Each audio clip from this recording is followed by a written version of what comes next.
بہوالا صحیح بخاری حدیث نمبر 2453، رسول اللہ صلی اللہ علیہ وآلہ وسلم نے ارشاد فرمایا کہ اگر کسی شخص نے کسی کی بالشتے بھر زمین بھی ظلم سے لے لی تو قیامت کے دن اس کے گلے میں 7 زمینوں کا توق ڈالا جائے گا۔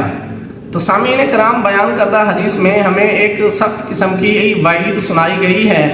جیسے ہم روزمرہ کی زندگی میں کسی کی ناحق زمین دبا لیتے ہیں یا کوئی بندہ کسی کی ظلم سے زمین دبا لیتا ہے تو قیامت کے دن اس کے گلے میں 7 زمینوں کا توق ڈالا جائے گا۔ سب سے پہلے تو آپ کو یہ بھی پتہ ہونا چاہیے بالشتے کہتے کس کو ہیں۔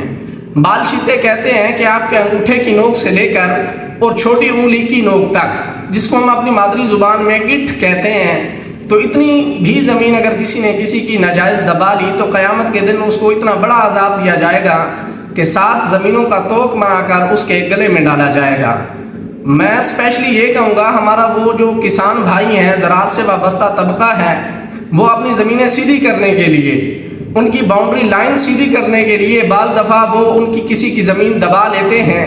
اپنی زمین سیدھی کرتے کرتے، چاہے انہوں نے جان بوجھ کر دبائی ہے، چاہے ناجائز دبائی ہے، چاہے ظلم کے ساتھ دبائی ہے، کسی بھی طرح سے اگر کسی کی زمین پر انہوں نے ناجائز قبضہ کیا ہے تو قیامت کے دن ان کو جو ہے نا 7 زمینوں کا توق بنا کے ان کے گلے میں ڈالا جائے گا۔